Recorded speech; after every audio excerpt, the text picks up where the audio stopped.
The rain-slicked streets of Seattle gleamed under the neon glow of Capitol Hill's nightlife. But inside a cramped apartment, Ethan Carter's world was unraveling. At 28, with his close-cropped hair and a laugh that could light up a room, Ethan had always been the anchor for his friends. Especially Javier Morales, his best friend since college. Tonight, though, Javier's desperate text, "I need $5,000. Mom's sick. Please, man," echoed in Ethan's mind, twisting his gut with dread. Ethan paced his living room, the hardwood creaking under his sneakers. Javier, 30, with his easy charm and sharp wit, had been more than a friend. There was a spark, a quiet pull that neither had dared name. But now, Javier's plea for money felt like a test Ethan wasn't sure he could pass. He drained his savings to help, wiring the cash without hesitation. Because that's what you do for someone you love, even if you've never said the word aloud. Days later, Javier vanished. No calls, no texts, just silence. Ethan's messages piled up, each unanswered, one a fresh cut. "Hey, you okay? How's your mom?" Nothing. Then, a week ago, Ethan spotted Javier at a bar, laughing, a new leather jacket slung over his shoulders. The sight burned. $5,000 didn't buy jackets. It saved lives, or so Ethan had believed. He sank onto his couch, staring at the phone. The betrayal stung, but worse was the nagging fear. Had Javier played him? Ethan's fingers hovered over the keyboard, typing out a careful message. "Javi, I need that money back. Things are tight." He hit send, heart pounding. Minutes later, his phone buzzed. Javier's reply was a gut punch. "Too gay to let it go, huh? Chill, I'll get you back." The words seared Ethan's vision. Too gay? The phrase was a blade, slicing through years of trust. Ethan had come out at 20, navigating the world as a black gay man with pride. But Javier's casual cruelty hit a nerve. Had their friendship, those late-night talks, the shared dreams, the almost moments, been a lie? Ethan's hands shook as he typed a response, then deleted it. He wasn't doing this over text. The next morning, Ethan drove to Javier's apartment in Fremont, a funky neighborhood of murals and coffee shops. The city buzzed around him, but his world felt muted, like a song stuck on a single note. He knocked on Javier's door, his heart a mix of anger and hope. Javier answered, his dark eyes flickering with something. Guilt? Defiance? He leaned against the doorframe, arms crossed, his new jacket gleaming under the hallway light. "Ethan, man, what's up?" Javier's voice was light, too light, like he hadn't just shattered Ethan's trust. "You know why I'm here," Ethan said, his voice steady despite the storm inside. "The money. Your mom. What's going on, Javi?" Javier's jaw tightened. "It's complicated, okay? Mom's fine now.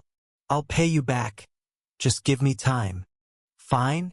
She was dying a month ago." Ethan's voice rose, drawing a curious glance from a neighbor. "You said it was life or death. I gave you everything I had." Javier shifted, his gaze dropping. "I didn't lie. Not exactly. She needed help, but it's sorted now." Ethan's chest ached. "Not exactly? What does that mean? And what's with the too gay crap? You think you can just throw that at me and walk away?" Javier flinched, but his voice hardened. "You're making this a thing, Ethan. I was joking. Why you gotta be so intense?" The words landed like a slap. Ethan wanted to scream, to demand answers, but something in Javier's eyes, fear, maybe, stopped him. This wasn't just about money. There was a story Javier wasn't telling, and Ethan needed to know why. He took a breath, forcing calm. I'm not leaving until you tell me the truth. All of it. Javier hesitated, then stepped aside. Fine, come in. But you're not gonna like it. Inside, the apartment smelled of coffee and paint, a half-finished canvas propped against the wall. Javier was an artist, his work vibrant and chaotic, much like him. Ethan sat on a worn couch, waiting as Javier paced, avoiding his gaze. It wasn't just Mom, Javier finally said, his voice low. She was sick, yeah, but I owed some people. Bad people. The money, it went to them. Ethan's stomach dropped. What kind of people? Javier ran a hand through his hair. Loan sharks. I got in deep, man. Art doesn't pay, and I thought I could handle it, but he trailed off, his shoulders slumping. I didn't want you involved. That's why I didn't tell you. Ethan's anger flared, mixed with something softer, worry. So you lied to me? Used me? And then threw my identity in my face when I asked for my money back? I didn't mean it like that, Javier said, his voice cracking. I was freaking out. I said something stupid. I'm sorry, Ethan. I'm so sorry. The apology hung in the air, fragile and incomplete. Ethan wanted to believe it, wanted to cling to the Javier he'd known, the one who'd stayed up with him until 3 a.m. debating jazz versus hip-hop, who'd hugged him when his dad passed. But this Javier felt like a stranger. I trusted you, Ethan said, his voice barely above a whisper. I thought we were, he stopped, the word more caught in his throat. He stood, needing air, needing space. I need time to process this. Javier reached out, then stopped. Ethan, please, don't give up on me. Ethan paused at the door, his heart torn. I'm not the one who gave up first. Ethan drove aimlessly through Seattle's streets, the Space Needle a distant silhouette against the gray sky. His mind replayed Javier's confession, each word a fresh wound. Loan sharks, lies, that cruel text. Yet, beneath the anger, a flicker of something else burned, love, stubborn and unyielding, for the man who'd been his rock for years. He pulled into a parking lot near Pike Place Market, the bustle of vendors and tourists a stark contrast to his churning thoughts. Ethan's life had never been easy. Growing up black and gay in a small Midwest town had taught him resilience, but also caution. Javier had been different, someone who saw him, who got him, or so he'd thought. His phone buzzed. A text from his sister. Maya, you okay? You've been off. Ethan smiled faintly. Maya, 25, was his anchor, a nurse with a sharp tongue and a heart too big for her own good. He typed back, rough patch with Javi. I'll call later. He couldn't face Javier again, not yet. Instead, he wandered into a coffee shop, the smell of espresso grounding him.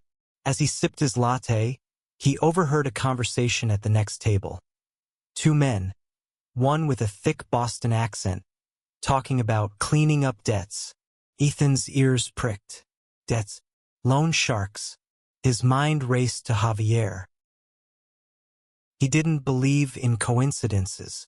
Seattle wasn't that big. He leaned closer, catching fragments. Rico's crew, Fremont artist kid. Ethan's grip tightened on his cup.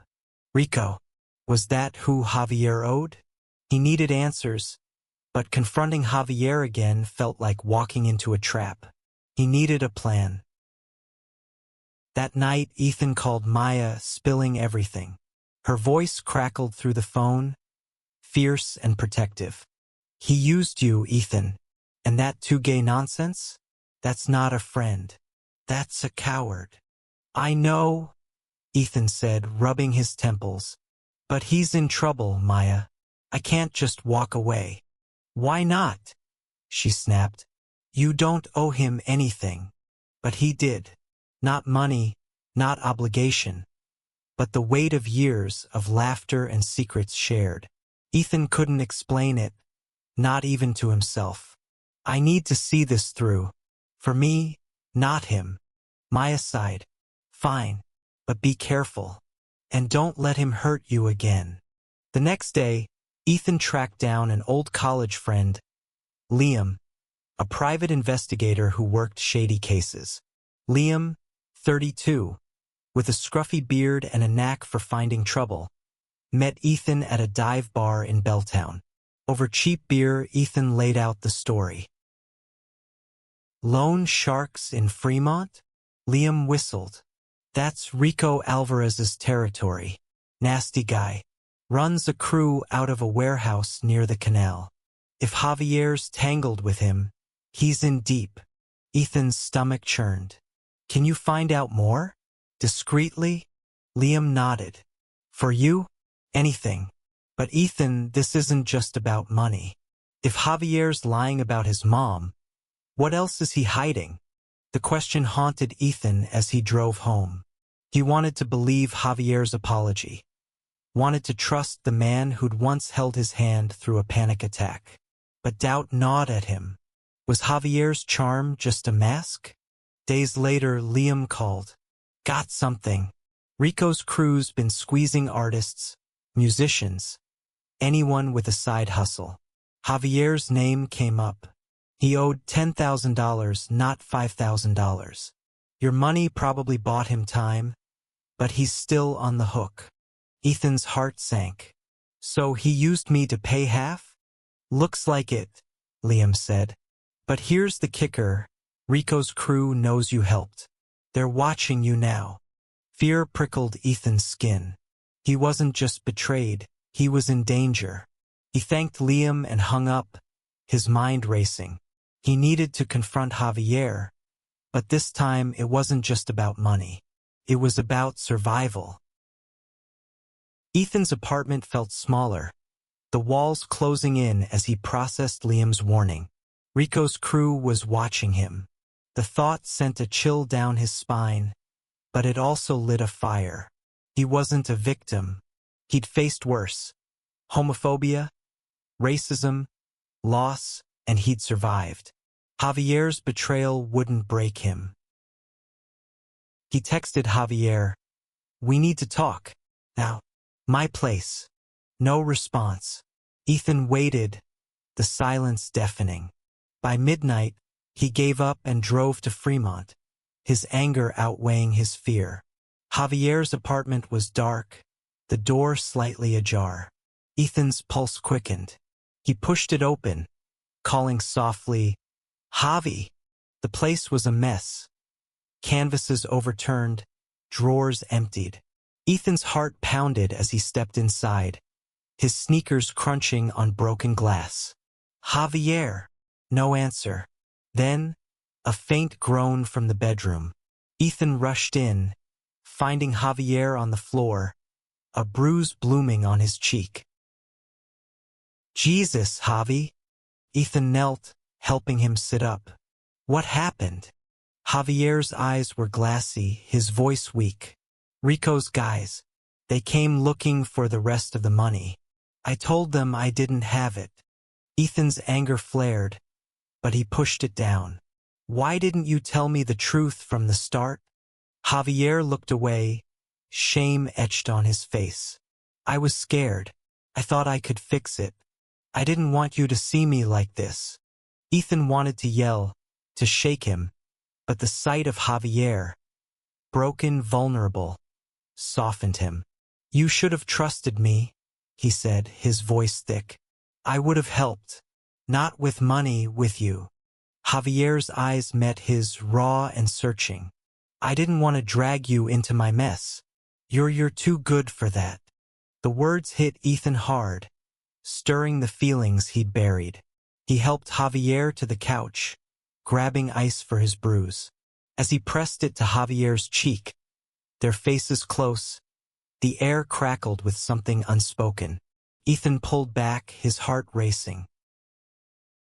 "We need to get you out of this," Ethan said. "No more lies. Tell me everything." Javier nodded, his voice steadier. "Rico's got me on a deadline. 1 week or it's worse than a beating. I owe $5,000 more. Ethan's mind raced. He didn't have that kind of money, not anymore. But he couldn't let Javier face this alone. We'll figure it out. Together. Javier's hand grazed Ethan's, a fleeting touch that sent a jolt through him. Why are you still here? Javier whispered. After everything I did? Because I love you. The words stayed locked in Ethan's throat, too heavy to speak. Instead, he said, because you're still you, somewhere under all this. The next day, Ethan called Liam again. I need a way to get Rico off Javier's back. Any ideas? Liam hesitated. There's a guy, Marcus, ex-cop, runs a community center in Fremont. He's got dirt on Rico, enough to scare him off, maybe. But it's risky. You sure about this? Ethan wasn't sure of anything, except that he couldn't walk away. He met Marcus, 45, a gruff black man with a no-nonsense vibe, at the community center. Marcus listened, his eyes narrowing as Ethan explained. Rico's a leech, Marcus said. I've got evidence, photos, recordings of his deals. I can get it to the right people, but it'll stir a hornet's nest. You and your friend need to lay low. Ethan nodded, his resolve hardening. He'd protect Javier, even if it meant risking himself. But first, he needed Javier to trust him completely, no more secrets. Ethan and Javier holed up in Ethan's apartment, the city outside a distant hum. Javier was quieter now, the bravado gone, replaced by a rawness that made Ethan's chest ache. They spent hours talking, unraveling years of friendship and the weight of what could have been. Javier admitted the too gay comment was a panic jab, born of shame and fear, not truth. I was an idiot, Javier said, his voice breaking. I didn't mean it. I couldn't face you knowing I'd screwed up so bad. Ethan wanted to stay angry, but Javier's vulnerability disarmed him. You hurt me, he said, but I'm here. That's gotta mean something. Javier's eyes softened, and for a moment, Ethan thought he might say it. The thing they'd both danced around for years. Instead, Javier squeezed his hand, a silent promise. Marcus's plan moved fast. He leaked Rico's dirt to a contact in the Seattle PD, enough to spook Rico's crew without directly implicating Ethan or Javier. But the waiting was torture. Every creak of the apartment made Ethan jump, every shadow a threat. He and Javier took turns keeping watch, their closeness a fragile comfort. One night, as rain pounded the windows, Javier spoke, his voice barely audible. If we get through this, I'm done running. I want to be better. For you. Ethan's heart stuttered. For me. Javier nodded, his gaze steady. I've always cared about you, Ethan. More than I let on. I was just scared. The confession hung between them, heavy and electric. Ethan reached for Javier's hand, their fingers intertwining. I'm scared too, he admitted. But I'm not going anywhere. Their lips met, tentative at first, then fierce, years of unspoken longing spilling over. The kiss was a lifeline, a promise that they'd face whatever came next together. But the moment was cut short by a sharp knock at the door. Ethan froze, his pulse racing. Javier grabbed his arm, eyes wide. Rico? Ethan crept to the door, peering through the peephole. It was Liam, soaked from the rain. Ethan let him in, relief flooding him. It's done, Liam said, shaking off his jacket. Rico's crew got spooked. They're backing off for now. But you two need to stay sharp. Ethan nodded, his arm around Javier. They were safe, but the weight of the past month lingered. Javier's debt was still there, a shadow they couldn't outrun. We'll pay it off, Ethan said, his voice firm. Legally. Together. Javier looked at him, gratitude and something deeper in his eyes. Together. Weeks later, Seattle's spring bloomed, cherry blossoms painting the city pink. Ethan and Javier worked tirelessly. Javier selling his art at local markets. Ethan picking up freelance coding gigs. The $5,000 debt to Rico was paid off, not with fear, but with grit. Rico's crew, under police scrutiny, had slunk back into the shadows. Ethan and Javier's relationship deepened, built on honesty and hard-won trust. They moved in together, a small apartment in Capitol Hill. Their lives intertwined in ways Ethan had only dreamed of. The betrayal, the lies, the pain. They'd scarred them, but they'd also forged something stronger. One evening, under the same cherry blossoms from that golden hour moment, Javier took Ethan's hand. "I don't deserve you," he said, his voice thick, "but I'm gonna spend every day trying to." Ethan smiled, his heart full. "You already are." Their story wasn't perfect, but it was theirs, messy, real, and worth fighting for. They'd faced betrayal, fear, and their own flaws, emerging not just as lovers, but as partners who'd chosen each other against all odds. In a world that often tried to tear them apart, they'd built something unbreakable.